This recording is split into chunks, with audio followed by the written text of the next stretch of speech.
అమరావతిలో AP assembly భవనం సిద్దమైంది. ఈ నెల 6వ తేదీ నుంచి అసెంబ్లీ సమావేశాలు జరగనున్న తరుణంలో యుద్ధ ప్రాతిపదికన అసెంబ్లీ నిర్మాణాన్ని పూర్తి చేశారు.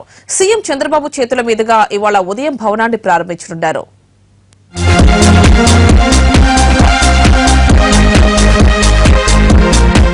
ఏపీ వేదికగా తొలిసారి అసెంబ్లీ సమావేశాలు జరగనున్నాయి. సచివాలయ ప్రాంగణంలోనే 6వ నిర్మాణంగా చేపట్టిన భవనం పూర్తయింది. అయితే తుది మెరుగులు, మైనర్ పనులు మాత్రం ఇంకా కొనసాగుతున్నాయి. ఈ నెల 6 నుంచి బడ్జెట్ సమావేశాలు నిర్వహించాలని ప్రభుత్వం నిర్ణయించింది. దీంతో భవనాన్ని ఇవాళ ఉదయం 11:25 ప్రారంభించనున్నారు.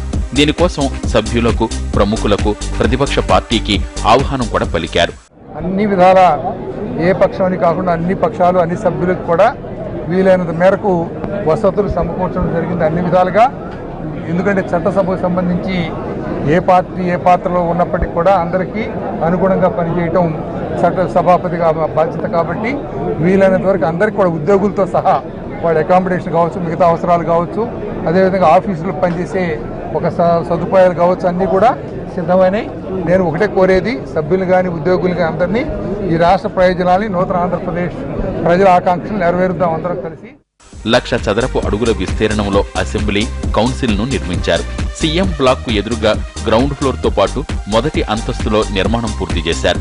గ్రౌండ్ ఫ్లోర్ లో ఓవైపు అసెంబ్లీ, మరోవైపు మండలి హాల్ వచ్చేలా నిర్మాణం చేపట్టారు. భవనం లోపలికి వెళ్లడానికి 4 ఎంట్రన్స్లు ఏర్పాటు చేశారు. గ్రౌండ్ ఫ్లోర్ లో 2 హాళ్లతో పాటు విప్లకు, సీఎంకు, పార్టీలకు స్పేస్ ఇచ్చారు. మంత్రుల కోసం మొదటి అంతస్తులో గదులు కేటాయించారు.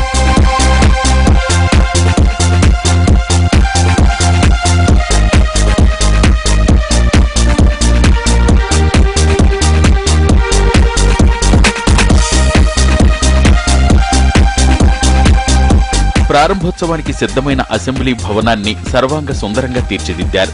సచివాలయంలోని 5 బ్లాకులను విద్యుత్ వెలుగులతో అలంకరించారు.